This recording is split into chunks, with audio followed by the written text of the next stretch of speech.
আসসালামু আলাইকুম। সবাইকে শুভেচ্ছা জানাচ্ছি মাসুম মাহবুব। প্রিয় দর্শক, আন্তর্জাতিক বিশ্বের বেশ কিছু ব্রেকিং খবর আছে আজকে। প্রথম ব্রেকিং খবর, ভারতের নয়াদিল্লিতে বিস্ফোরণের পর এবার কেঁপে উঠল পাকিস্তান। দ্বিতীয় ব্রেকিং খবর, যখন পাকিস্তানে এই বড় বিস্ফোরণ হচ্ছে তার কিছুক্ষণ আগে আফগানিস্তানের বেশ কিছু সোশ্যাল অ্যাকাউন্ট থেকে একটা গোপন বার্তা প্রকাশ্যে চলে এসছে। অর্থাৎ আফগানিস্তানের সন্ত্রাসী গ্রুপ এই হামলায় জড়িত নেপথ্যে শত্রু দেশটির গোয়েন্দা বাহিনীর হাত, প্রকাশ্যে বলল পাকিস্তান। দ্বিতীয় গুরুত্বপূর্ণ খবর, এবার ভারতে অর্থাৎ ফলস ফ্ল্যাগ অপারেশন, যেটাকে আমরা নয়াদিল্লি বিস্ফোরণকে বলছি, এই একটি ঘটনা দিয়ে এক ঢিলে 3টি পাখি মারার চেষ্টা করছে নরেন্দ্র মোদী। সেই 3টি টার্গেট কি নরেন্দ্র মোদীর? পাশাপাশি ভারত পাকিস্তানে ভারী অস্ত্র মোতায়েন শুরু হয়ে গেছে। যে কোনো সময় অপারেশন সিঁদুর 2 শুরু হতে যাচ্ছে। দর্শক, এছাড়া আরো অনেকগুলো গুরুত্বপূর্ণ খবর রয়েছে আজকের লাইভ সেশনে। আপনারা দেখতে এবং শুনতে পেলে আমাকে একটু কমেন্ট করে জানাবেন। প্রথম যে খবরটি দিয়ে আমি শুরু করতে চাই সেটি হলো, ভারতের নয়াদিল্লিতে যে বিস্ফোরণ হয়েছে সেই বিস্ফোরণের ঘটনায় ইতিমধ্যে একজন সন্দেহভাজনকে টার্গেট করেছে ভারত সরকার। ভারতের নিরাপত্তা বাহিনীগুলো বলছে, অপারেশন করার আগে একটি গাড়ি মেট্রো স্টেশনের গেট নাম্বার 1 এর কাছে পৌঁছায় এবং সেই গাড়িতে RX বোঝাই করা ছিল এবং সেটি বিস্ফোরণ হয়। ফরিদাবাদে কাশ্মীর পয়েন্টের কাছে প্রায় 300 কেজি বিস্ফোরক উদ্ধার করেছিল ভারতের নিরাপত্তা বাহিনী। কিন্তু নয়াদিল্লিতে যে বিস্ফোরণ হয়েছে, ভারতীয় নিরাপত্তা বাহিনী বলছে এটার পরিমাণ 2900 কিলোগ্রাম, প্রায় 3000 কেজির মতো বিস্ফোরক ছিল গাড়ির ভেতরে। ভারতের ইন্টেলিজেন্স সোর্সগুলো বলছে পুরো ভারতের কয়েকটি স্থানে ভয়াবহ আক্রমণের প্ল্যান ছিল শত্রুদের। তারা পুরো ভারতে কয়েক লক্ষ মানুষকে হত্যার চেষ্টা করেছিল। কে বলছে? ভারতের নিরাপত্তা বাহিনীগুলো। পাশাপাশি তারা বলছেন জয়শ-ই মোহাম্মদ এই হামলায় জড়িত। এটা হলো সংক্ষেপ ভাষণের আবার এই 2 লাইনের খবর। আসেন, নরেন্দ্র মোদী যে এই ঘটনার সাথে ভারতের সম্পৃক্ততা এবং এক ঢিলে 3টি পাখি মারার যে টার্গেট নরেন্দ্র মোদী নিয়েছে সেটি আসলে কি? প্রথম যে তথ্যটি এসছে, এই হামলায় ভারতীয় কাশ্মীর বা পেহেলগাঁও বলি বা পুলওয়ামা, দুঃখিত, পুলওয়ামা বা পেহেলগাঁও এই অঞ্চলের একজন মুসলিম ডক্টর এই হামলায় জড়িত। ডক্টর ওমর নবী তার নাম। 34-35 বছর বয়স্ক এই ডক্টর, এবং তার সাথে আরো বেশ কয়েকজন মুসলিম ভারতীয় জড়িত, এবং তাদেরকে এই কাজে নির্দেশনা দিয়েছে ভারতের শত্রু একটি রাষ্ট্র। এটি হলো ভারতের শেখ হাসিনা মার্কা স্ক্রিপ্ট, যেটা আমাদের মনিরুলরা জঙ্গি অ্যাটাকের আগে সুন্দর করে স্ক্রিপ্ট করতো, কিন্তু এই স্ক্রিপ্টগুলো জনগণ বুঝতে পারতেন যে স্ক্রিপ্টটা কি হচ্ছে এবং এই স্ক্রিপ্টটার দুর্বলতা কোথায়।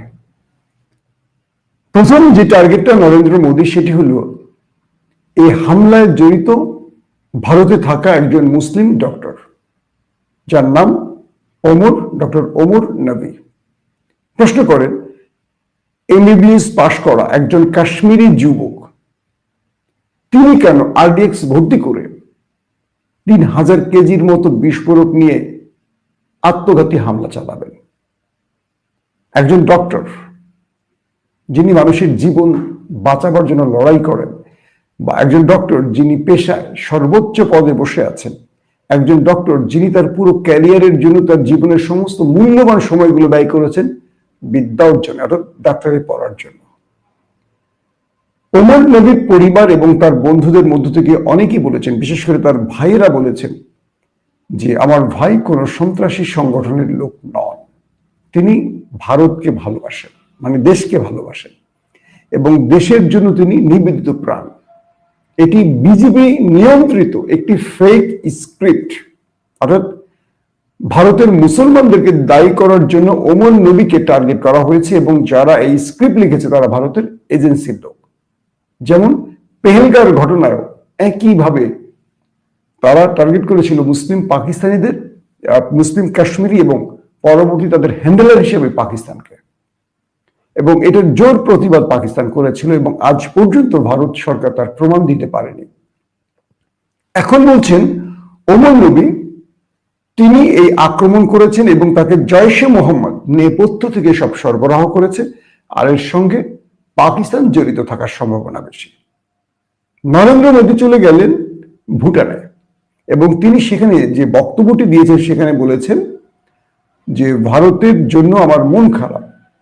তিনি দেশে এত বড় ঘটনার পর ভুটান চলে গেছেন, এটা নিয়ে কংগ্রেস সহ বাকি দলগুলো তুমুল সমালোচনা করছেন। তো ভুটানে গিয়ে নরেন্দ্র মোদী বলেছেন যে আমার কাছে রাষ্ট্রীয় এজেন্সির যে তথ্যগুলো আছে, আমি সারা দিন রাত আমার এজেন্সি মানে গোয়েন্দা বাহিনীর সাথে, নিরাপত্তা বাহিনীর সাথে যোগাযোগ করছি এবং সেখান থেকে আমি সকল তথ্য সংগ্রহ করছি এবং আমি আপডেট প্রতি মুহূর্তে পাচ্ছি এবং তাদেরকে নির্দেশ দিয়েছি সন্ত্রাসী যেই হোক তাকে মাটির তল থেকে হলে খুঁজে বের করে আনুন। এটা বাংলাদেশের পুলিশ প্রধান বেনজির সবচেয়ে বেশি বলতেন। এখন তো আমরা জানি যে বেনজির, মনিরুল, বিপ্লব, হারুনরা কি স্ক্রিপ্ট সাজাতেন আওয়ামী লীগকে ক্ষমতা বসাবার জন্য বা ক্ষমতা রাখার জন্য। তো ওমর নবী এখন টার্গেট, প্রথম পাখি। মুসলমানদের এই ঘটনার পর কাশ্মীরি যুবকদের উপর ব্যাপক ধরপাকড় চলবে, এনকাউন্টার চলবে এবং কাশ্মীরের যুবকদের এখন হত্যা মিশন শুরু করবেন মিস্টার মোদীজি। 2 নম্বর পাখি হলো এই ঘটনার মাধ্যমে পাকিস্তানকে চাপে রাখবেন, কারণ ওমর নবীর সাথে জয়শে মোহাম্মদের সাথে পাকিস্তানের সম্পৃক্ততা আবিষ্কার করবেন ভারতের গণমাধ্যম, যেটা শেখ হাসিনা করেন, বারবারই কথাটা বলি। এই সম্পৃক্ততা তৈরি করে দিয়ে পাকিস্তানের অপারেশন 2 অর্থাৎ সিঁদুর 2 শুরু করার জন্য প্রাক প্রস্তুতি গ্রহণ করেছে ভারত। 3 নম্বর যে বিষয়টি, এখন থেকে পুরো ভারতে মুসলমানদের উপর টার্গেট করে তাদের দেশ থেকে তার আবার পরিকল্পনা হবে, তাদের কোণঠাসা করতে পরিকল্পনা করা হবে এবং এর মাধ্যমে যে নির্বাচনের মানে ডামাডোল বাড়ছে, নির্বাচন চলছে বা নির্বাচনের সুযোগ যে সময়টি আসছে, নরেন্দ্র মোদী এর মাধ্যমে নির্বাচনের বিজয় ছিনিয়ে আনতে চান। যারা জানেন যে নরেন্দ্র মোদী 3 টার্ম ক্ষমতায় আছেন, এই 3 টার্ম ক্ষমতার প্রত্যেকটা হিস্ট্রি দেখেন ভালো করে, যারা একটু আন্তর্জাতিক খবরে চোখ রাখেন তারা জানেন। প্রতিটা নির্বাচনের আগেই কখনো পেহেলগাঁও, কখনো পুলওয়ামা, কখনো শ্রীনগর, এরকম ভ্যারাইটিস, কখনো দিল্লি, এরকম আক্রমণ কিন্তু প্রতিটা নির্বাচনের আগে হয়েছে ভারতে।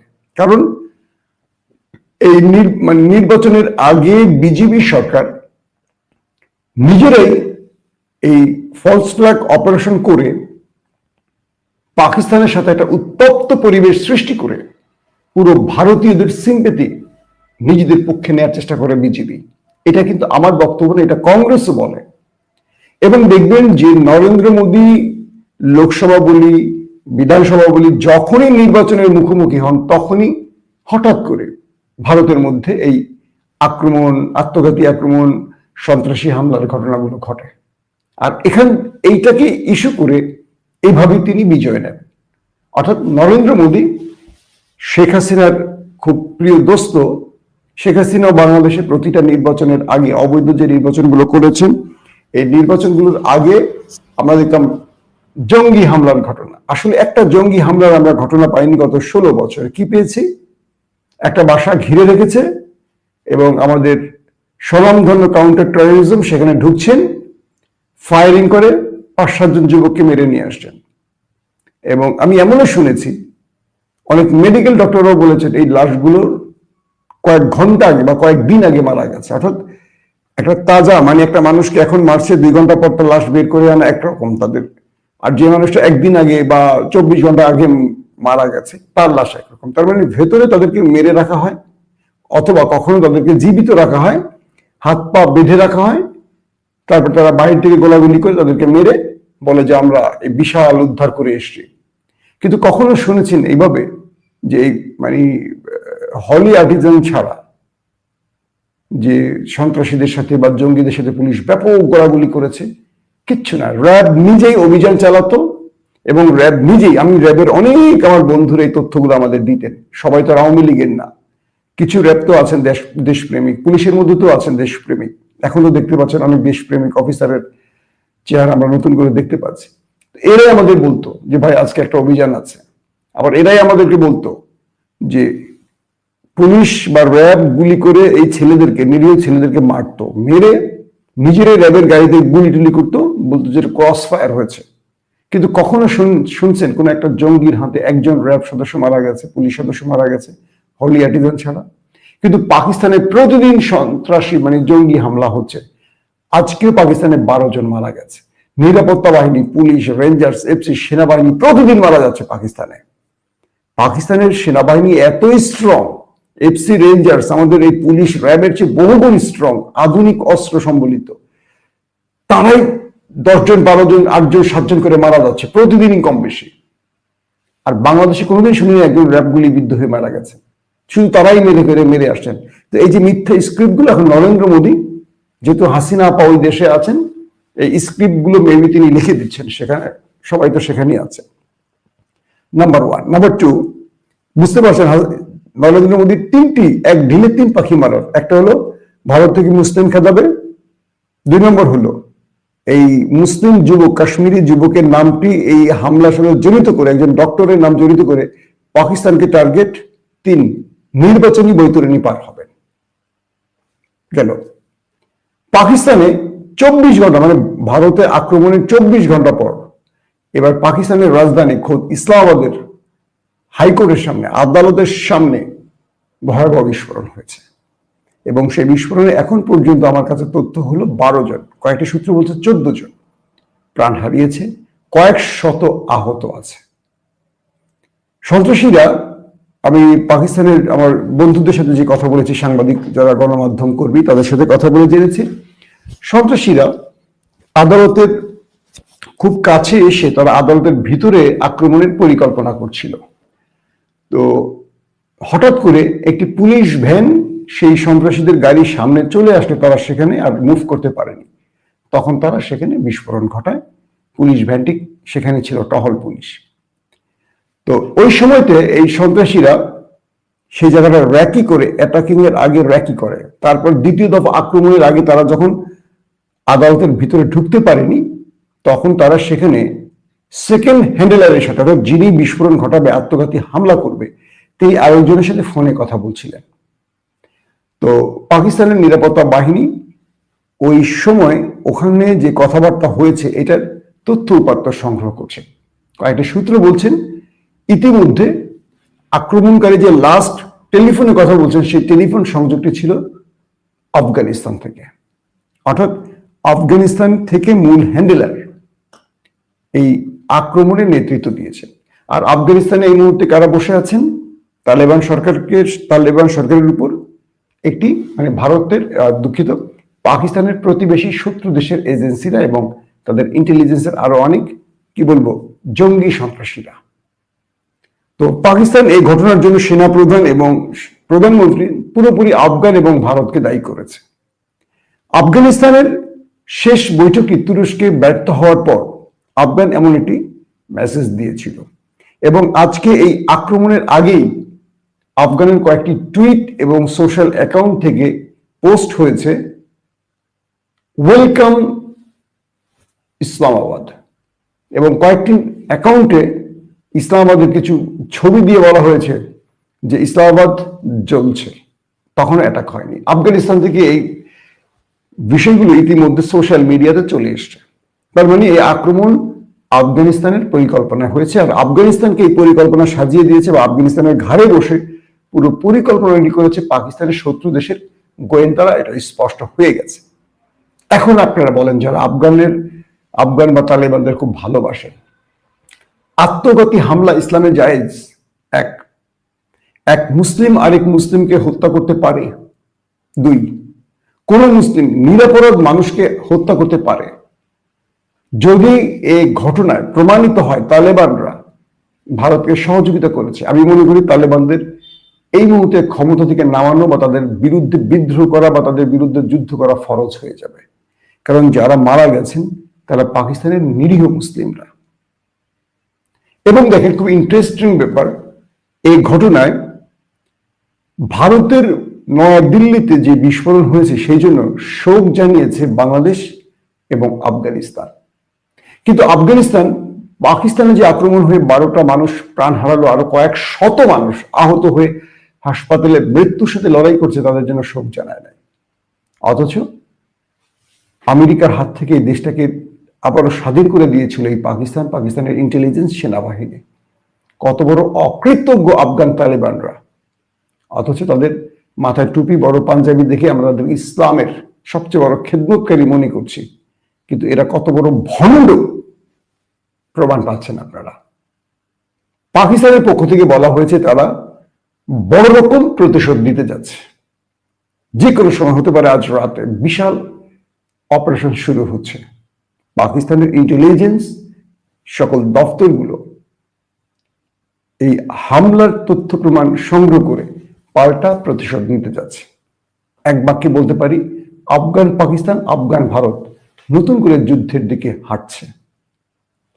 তারপরের গুরুত্বপূর্ণ খবর, ইসলামাবাদে এই হামলাটি শুধু নয়, পাকিস্তানের একটি ক্যাডেট কলেজে সন্ত্রাসীরা প্রবেশ করে। প্রথমে একটি গাড়িতে বিস্ফোরণ ঘটিয়ে ক্যাডেট কলেজের গেট উড়িয়ে দেয়, তারপর ভেতরে ঢোকে এবং সেখানে তারা অবস্থান করে এই ক্যাডেটদের হত্যার চেষ্টা করে, এই ছাত্রদের, নিরীহ ছাত্রদের হত্যার চেষ্টা করে। সেই সময়টি বিভিন্ন সেনাবাহিনীর যানবাহন ঢুকে রেস্কিউ অপারেশন করে 5 শতাধিক বা 6 শতাধিক ছাত্রের মধ্য থেকে প্রায় 1.5 শতাধিককে সেভ করেছে। এখনো সেখানে অপারেশন চলছে।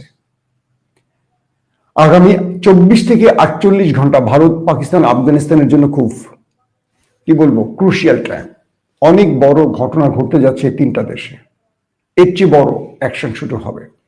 ভারতের নয়াদিল্লিতে আক্রমণের 24 ঘন্টা পর পাকিস্তানের রাজধানীতে আক্রমণ। এটাকে আপনারা কে কিভাবে দেখবেন জানি না, কিন্তু এই ঘটনা প্রত্যেকের সম্পৃক্ততা আছে। এই ঘটনার একটা ছোট্ট বিশ্লেষণ তুলে ধরি। জেনারেল পারভেজ মোশাররফ যখন ক্ষমতায় ছিলেন, একই কায়দায় পাকিস্তানে প্রতিদিন হামলার ঘটনা ঘটত। প্রতিদিন, এমন কোন শুক্রবার ছিল না যেদিন আমরা হত্যা, মসজিদ, মাদ্রাসা, হামলা, হত্যার খবর পাইতাম না। এই মুহূর্তে এই যে হত্যা চলছে, এটাকে আবার কাজে লাগাচ্ছেন মিস্টার ফিল্ড মার্শাল আসিম মনির। তিনি এই ঘটনাগুলোকে জিয়ে রেখে বা আইএসআই, পুরো পিটিআর বিরুদ্ধে আইএসআই কে লাগিয়ে রেখে তার ইন্টারন্যাশনাল সোর্সকে দুর্বল করে ফেলেছেন। এই মুহূর্তে আইএসআই পলিটিক্যাল উইং খুব স্ট্রং। প্রতিদিন পাকিস্তানের ভেতরে যে এই সন্ত্রাসী হামলা ঘটছে, আইএসআই কিছু আক্রমণ ব্যর্থ করছে, কিন্তু বড় ফ্রেমে বারবারই ব্যর্থ হচ্ছে গোয়েন্দা বাহিনী আইএসআই। অথচ এই আইএসআই কে বাঘের মতো ভয় পেত র। রাজনৈতিকভাবে কোনো সরকার বা কোনো ব্যক্তি যদি অবৈধ পন্থায় ক্ষমতায় আসে, ধরেন পাকিস্তানের নির্বাচনে বিজয়িত হয়েছিল পিটিআই, কিন্তু বিটিআই কে বন্দুকের নলা দিয়ে পরাজিত করে জোর করে পরাজিত শক্তিকে ক্ষমতায় বসিয়েছিল আসিম মনির। যেহেতু জনগণের ম্যান্ডেট নেই শাহবাজ বা পিএমএল এর উপর, তাই এই সরকার আসলে কোনো সিদ্ধান্ত নিতে পারে না। পুতুল সরকার, মূল সরকার বসে আছে আসিম মনির। তিনি সেনা প্রধান ছিলেন, এখন ফিল্ড মার্শাল হয়েছেন। আবার নতুন করে 27 অনুচ্ছেদ অর্থাৎ পাকিস্তানের নতুন আরেকটি ধারা পরিবর্তন করে সর্বময় ক্ষমতার মালিক আসিম মনির কি করা হচ্ছে। 3 বাহিনীর প্রধান হচ্ছেন তিনি, এবং তাকে কেউ ক্ষমতাচ্যুত করতে পারবে না, তার বিরুদ্ধে কোনো বিচার হবে না, একেবারে সে চাইলে আজীবন ক্ষমতা থাকতে পারবে। এইরকম আইন পরিবর্তন শুরু হয়েছে পাকিস্তানে। আসিম মনির বলছেন তিনি সেনা প্রধান, বস্তুত তিনি স্বৈর শাসক হিসেবে বসে গেছেন। পুতুল সরকার হিসেবে শাহবাজকে বসিয়ে রাখা হয়েছে, তার কোনো কাজ নেই। তো পাকিস্তানের সেনাবাহিনী একদিকে ক্ষমতা কুক্ষিগত করছে, অন্যদিকে সন্ত্রাসীরা এই সুযোগটি কাজে লাগিয়ে পাকিস্তানের মধ্যে অস্থিরতা তৈরি করছে। আসিম মনির পাকিস্তানের তুমুল জনপ্রিয় ব্যক্তি, যিনি নির্বাচিত প্রধানমন্ত্রী, তাকে ক্ষমতা থেকে জেলে পাঠিয়ে তিনি পুরো রাষ্ট্রের মধ্যে অস্থিরতা তৈরি করছেন। আর এই আক্রমণগুলোর পর আসিম মনির সেনাবাহিনীকে মাঠে রেখে তার শক্তিকে আরো বৃদ্ধি করছেন। তিনি পারছেন না আফগানকে দমন করতে, তিনি পারছেন না ভারতকে দমন করতে, তিনি পারছেন না দেশের ভেতরে সন্ত্রাসী হামলা বন্ধ করতে, কিন্তু তিনি একটি কাজ পারছেন, সেটি হলো পিটিআই কে দমন করতে। এক কথায়, যখন কোনো অবৈধ সরকার ক্ষমতা থাকে, কোনো দুঃশাসক ক্ষমতা থাকে, তখন রাষ্ট্রের মধ্যে আইন শৃঙ্খলা ভেঙে পড়ে আর সেটা রক্ষা করা সম্ভব হয় না।